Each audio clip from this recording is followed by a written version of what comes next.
22. Ici, nous vous proposons une autre manière de faire la télévision. Nous sommes lundi, il s'agit de lundi aux politiques. Nous parlons du vote des jeunes au Cameroun en nous posant la question, celle de savoir si le vote des jeunes est déterminant au Cameroun. Et nous l'avons dit en ouverture, en octobre prochain, se tiendra une élection présidentielle en République camerounaise. L'année prochaine, nous aurons également une élection législative et une élection municipale. Compte tenu de ces grands rendez-vous politiques au Cameroun, avez-vous l'impression que la tranche d'âge qui concerne justement la jeunesse soit déterminante dans le cadre du vote? Je commence par Alain Douk.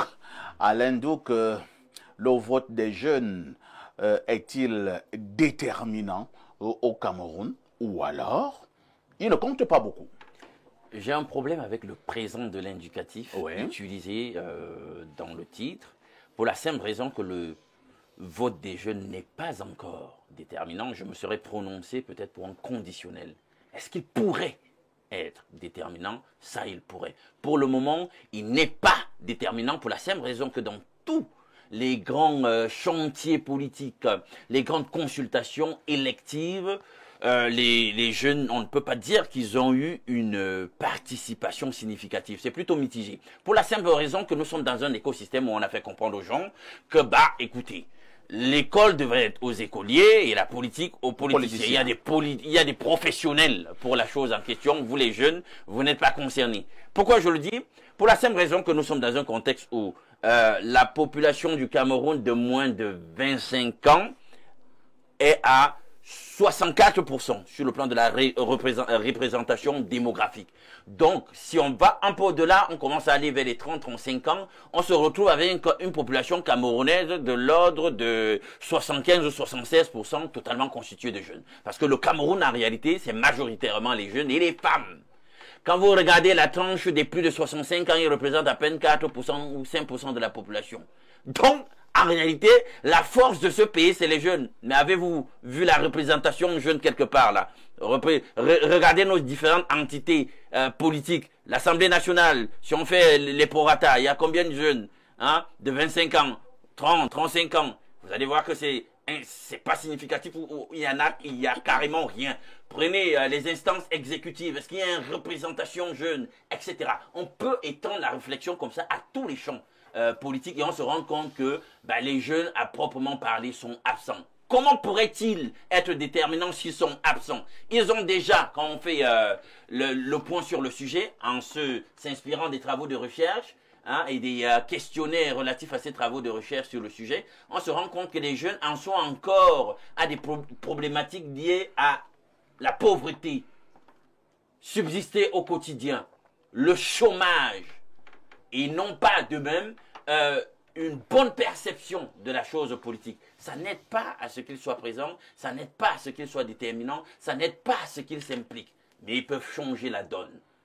Puisqu'on parle maintenant en prenant en compte des différentes échéances électorales en vue, ils peuvent changer la donne, s'inscrire massivement sur les listes électorales, faire impacter la sphère politique par la vision qui est la leur, par les attentes qui sont les leurs. Et j'espère que ce sera effectivement la dynamique que les jeunes prendront à l'aune de ces consultations, au lieu de rester sur la touche ou de se faire mettre sur la touche. Qu'ils comprennent qu'ils sont la force et qu'ils peuvent véritablement créer un chambardement. Merci Alain Douk. Prosper Penda, lorsque nous parlons, nous questionnons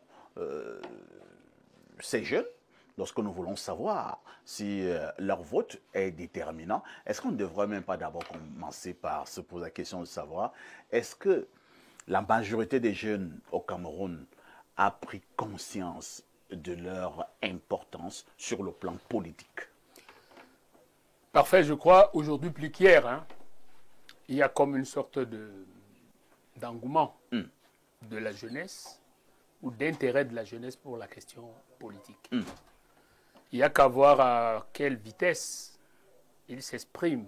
C'est peut-être pas la perfection de l'expression, mais il faut voir avec quelle vitesse il s'exprime, avec quel enthousiasme. Il s'exprime sur les questions d'intérêt, des questions portant sur les politiques publiques, pour ou contre, mais il y a quand même comme une sorte de dynamique jeune qui critique, qui conteste, qui approuve, qui n'approuve pas. Votre question donne l'occasion aux hommes politiques aujourd'hui de comprendre qu'en se fiant aux statistiques de mon copanéliste Alain, qui relève qu'à la vérité, le cœur des électeurs se trouve, ou la majorité des électeurs se trouve dans cette frange compte tenu de la population, proportion sur le plan démographique. C'est sur ce terreau qu'il faudrait agir le moment venu de manière assez prégnante si on veut avoir les véritables voix. Il faut se réjouir parce que hier, comme je le disais à l'entame de mon propos, aujourd'hui plus qu'hier, on se bouscule. Dans les bureaux de vote, ce n'est plus le désert. Aller à Yaoundé 7e, aller à Yaoundé 4e, ce n'est pas les moments de 30, 50 ans, 100 ans qui sont alignés, c'est les jeunes. Aujourd'hui, plus qu'hier, ils ont compris avec les effets. Non, les jeunes ont pris conscience. Ont pris conscience, je le dis, ils ont même gravement pris conscience. J'ai même l'impression que leur prise de conscience perturbe un peu le landerneau. Au point où, parce que c'est un électorat. Ça perturbe le pouvoir en place? Je n'ai pas dit, j'ai dit le landerneau. Moi, je pose la question, ça perturbe le pouvoir. À moi, vous voulez que je réponde à l'affirmative ou non? Non, je dis perturbe le landerneau. Moi, moi je préfère pas du pouvoir. C'est parfait qui parle. Et moi, je dis le landerneau. Le problème ne veut pas de problème. Donc, ce que je crois, il est encore temps que cette jeunesse, et votre plateau nous donne l'occasion de le redire, que cette jeunesse sache que plus les jours passent, plus elle va être courtisée. Ça, c'est clair. Elle va sérieusement être courtisée par ceux qui pensent qu'ils ont tout intérêt à préserver le pouvoir, leur pouvoir, et ceux qui pensent qu'aujourd'hui, plus qu'hier, leur moment, leur tour est arrivé. Très bien. À la jeunesse de jouer, et le Cameroun, fort heureusement, une belle jeunesse. Ce n'est plus, elle a tiré leçon de ce que le passé lui a fait. Elle saura tirer leçon de ce qu'elle attend de l'avenir. Donc, à chacun de jouer sa partition. Il y a encore 2 ou 3 mois. Nous sommes à 1 mois pratiquement de la convocation du corps électoral. C'est 90 jours avant le jour du scrutin, avant la fin du mandat. Nous pensons que c'était bien ce type de problématique. Très bien. Afin que la jeunesse comprenne qu'elle va jouer le jeu. Elle est au centre du jeu de l'élection, des élections à venir. Et que cela ne doit plus être fait sur leur tête. C'est eux qui doivent donner des orientations quant à la position qu'ils doivent prendre. Alain, tu devrais comprendre que les précédentes élections se sont déroulées dans un environnement de quasi-désintérêt. Ouais. Totalement. Vraiment les élections de 92. Après le raz-de-marée de 92, on est rentré dans une sorte de léthargie. Une sorte de désintérêt. De désintérêt. Or, ou heureusement pour nous, aujourd'hui, les contraintes, les vicissitudes de la vie, c'est le premier argument, on oblige les gens à comprendre que, mais attends, qu'est-ce qu'on fait là de nous-mêmes? Est-ce que nous ne sommes pas... Et donc, à partir de mai, je suis très précis dans mes propos, mai-juin, vous allez voir le clin d'œil qui sera fait à la jeunesse. Très bien. Astrid Bissa, au niveau des réseaux sociaux et même au niveau des médias, on voit de plus en plus une catégorie de jeunes qui présentent, qui déclarent leur candidature, même s'il faut dire que pour le cas du Cameroun, il y a un arbitre, il s'appelle M. Elekam. Il revient à lui de valider la candidature. Ce ne sont que pour l'instant encore des déclarations de candidature. Alors, ne fût-ce que pour cet engouement-là, il est à féliciter, ou alors on doit également regarder ça de manière méticuleuse en se disant, est-ce que c'est vraiment des vrais jeunes? Qu'est-ce que je mets ici dans vrais jeunes? Parce que j'allais ajouter qu'il y a aussi des fanfarons, il y a des plaisantins. Vous avez compris ma question. Alors, je ne voudrais pas mettre la charrue avant de mettre les bœufs. Je voudrais tout de même préciser, parfait, si vous me permettez, que sur la question précise, sur le thème en question, bon, la détermination du vote du jeune, sur le plan juridique, est indiscutable. C'est indiscutable. C'est un droit fondamental. Tout à fait. Reconnu à tout citoyen qui est en droit. C'est-à-dire que chaque citoyen a le droit... Qui atteint la majorité électorale. La majorité politique, je vais même plus préciser, parce que la majorité politique au Cameroun, elle est de 20 ans. Tout à fait. C'est l'article 2, article de l'alinéa, alinéa 3 de la Constitution. C'est bien précisé dans la Constitution. Donc la majorité électorale au Cameroun, elle est de 20 ans. Donc je disais tantôt que c'est un droit fondamental. D'ailleurs, la Déclaration universelle des droits de l'homme le pacte international relatif aux droits civils et politiques, la charte universelle internationale plutôt des droits de l'homme et des peuples reconnaissent ce droit fondamental à tous les jeunes, à toute la communauté. Ça, c'est sur le plan juridique. Et puis, avec précision même aussi, toutes ces chartes et normes permettent d'éliminer la discrimination sur les personnes, tant sur le plan physique que moral. Donc, aucune discrimination sur ce plan, le plan de vote. C'est-à-dire discrimination surtout en termes, parce que là on parle de l'âge, on parle aussi de sexe. Le droit a bien encadré cela. Alors, sur le plan national, la Constitution encadre aussi ce domaine à travers le préambule de la Constitution, qui est une partie de constitutionnalité à travers l'article 65 de la Constitution, qui précise bien le droit de vote, qui reconnaît le droit et les obligations de tout citoyen, en particulier des jeunes.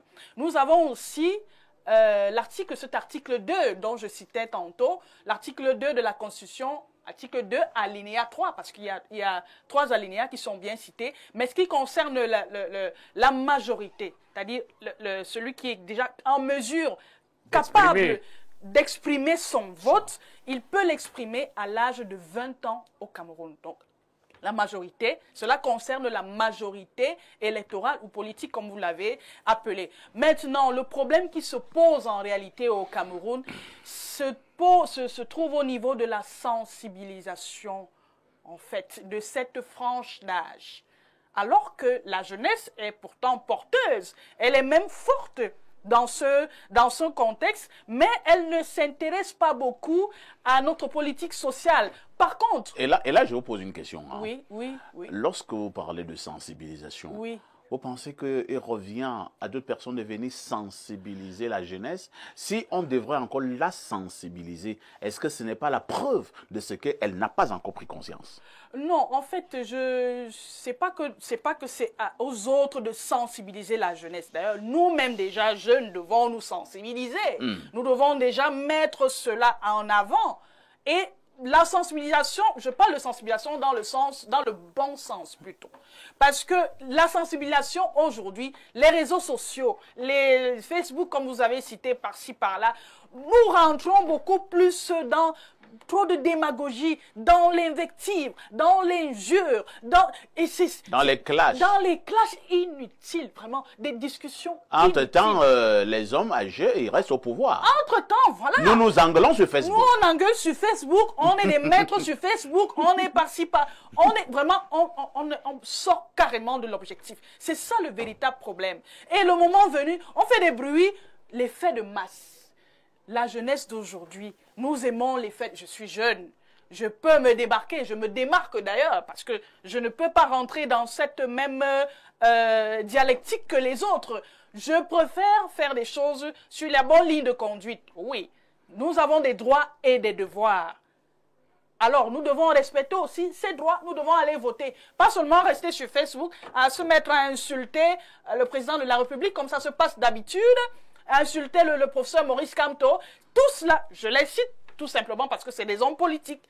Mais nous-mêmes, nous devons prendre conscience que nous sommes le fer de lance de notre pays, de notre nation de demain. Merci Astrid. Oui, Prosper, en quelques mots. Oui, c'est plus un discours politique. Hein. Ouais. La thématique que vous avez choisie aujourd'hui et le contexte, le temps de sa parution ou de votre choix me semble même suspect. Je me suis dit, mais comment est-ce que Parfait peut rapidement comprendre que c'est ce type de thématique qui devrait commencer à apparaître au mois de mai? Je le dis avec précision parce qu'en juin, on est entré dans la convocation de corps électoral. Et certainement, à ce moment précis, je maîtrise les enjeux. Je suis un influenceur. C'est ça qui m'a encouragé à répondre très rapidement par l'affirmative à l'invitation. De toutes les façons, c'est la principale problématique. Très bien, merci. C'est la frange d'âge qui va inverser ou non la tendance. C'est clair. Pierre Blériot, c'est la tranche d'âge qui va inverser, oui ou non, la tendance. Voilà pourquoi je reviens toujours sur cette question redondante. Oui. Est-ce que les jeunes ont conscience de cela? Alain Douk a donné les statistiques tout à l'heure. 72, 70 de la population. Les éléments sociologiques. Alors, comment comprendre dans un pays où vous avez la majorité de la population, cela signifie que vous avez la majorité du vote. Est-ce qu'il faut donc comprendre que, bon, les jeunes votent souvent majoritairement pour les vieux, permettez que ce soit brutal comme ça, ou alors les jeunes ne vont pas souvent voter, ou encore on ne tient pas compte du vote des jeunes? Bon. J'ai beaucoup de questions. Hein. Oui, oui. Je suivais une maman faire un reproche à sa fille. Elle lui disait, quand tu vas aller en mariage, on va m'accuser que je ne t'ai pas bien éduqué. Et moi de dire à la maman, est-ce que tu es sûr que tu l'as bien éduqué?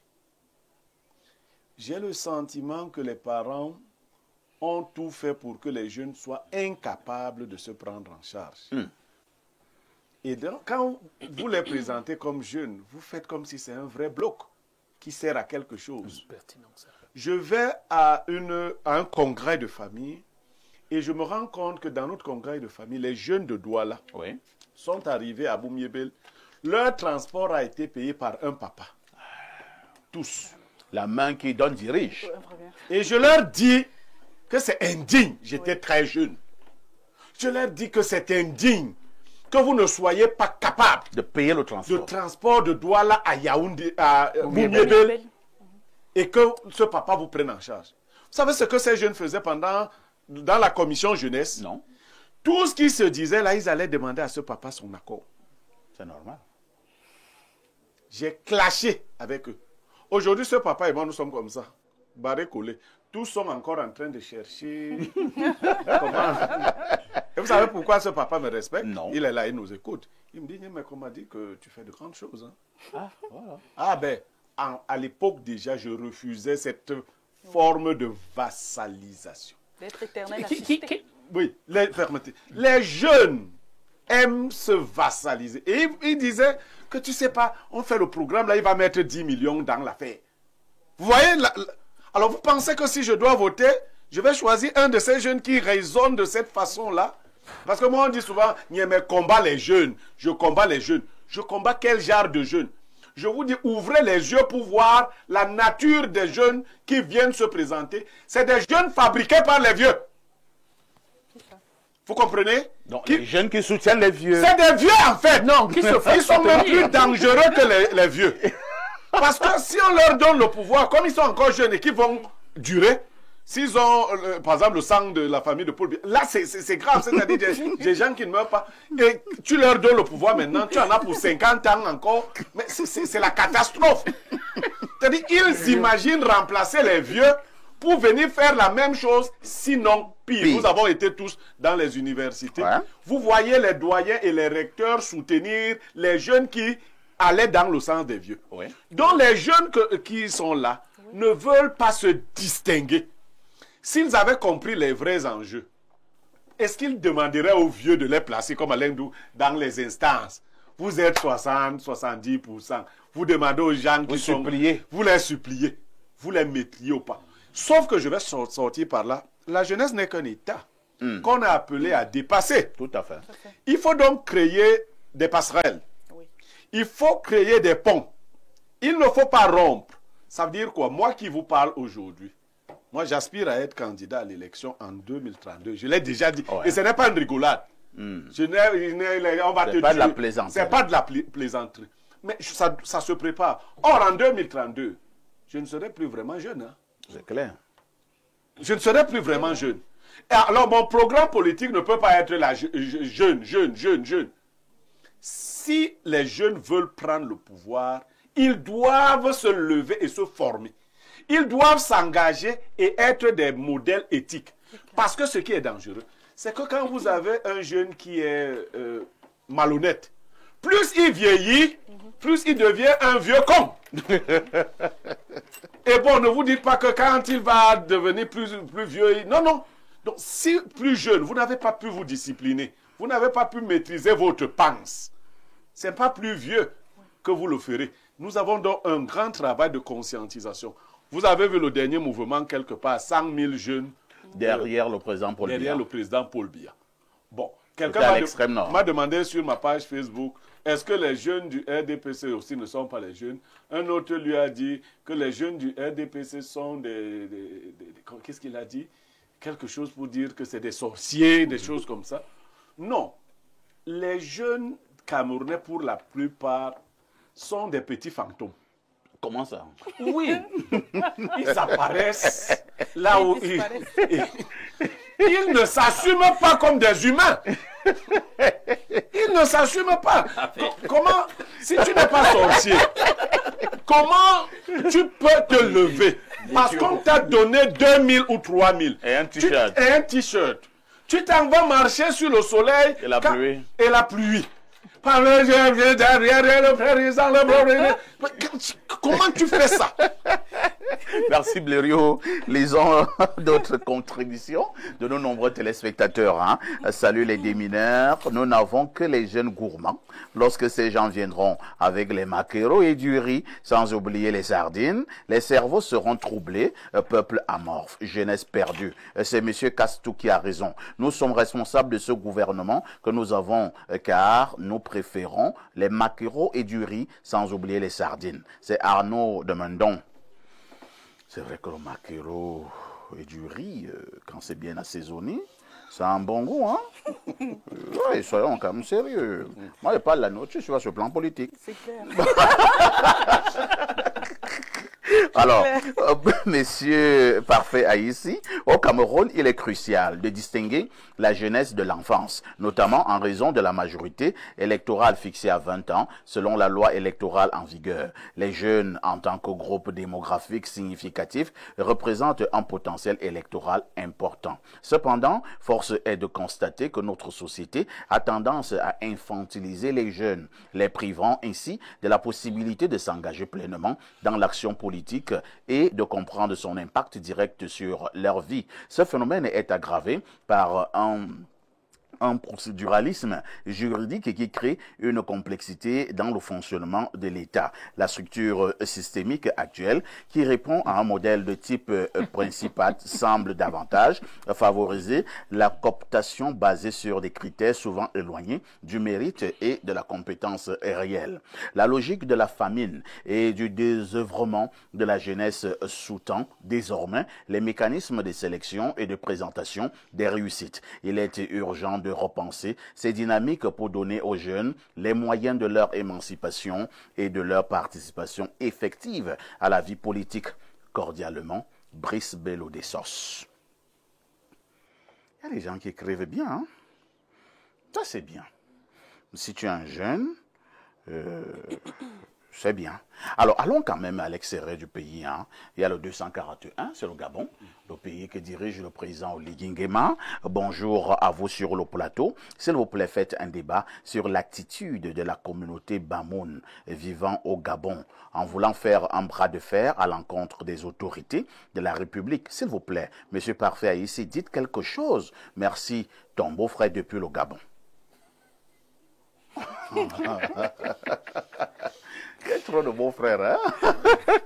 Vous êtes Bamoun? Si vous êtes Bamoun, peut-être que vous êtes aussi mon beau-frère, hein? On ne sait jamais. Et ça fait sourire Blériot.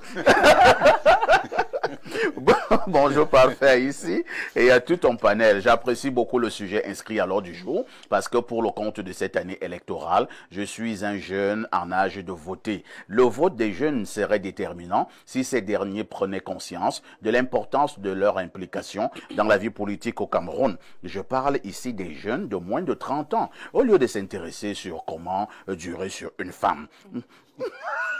Il a raison. Il a raison. Incroyable. Au lieu de s'intéresser, c'est comment durer sur une femme. C'est la problématique de la jeunesse. C'est vrai. Oui, comment durer.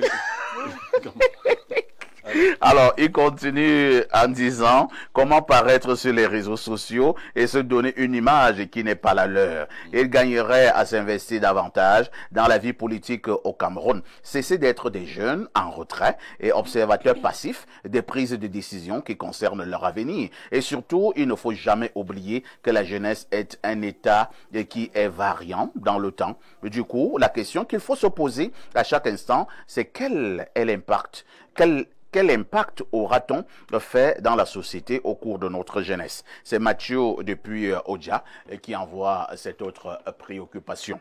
Alain Douk. Oui. Là, vraiment parfait. Tu n'as même pas attendu la question. Non, il était déjà...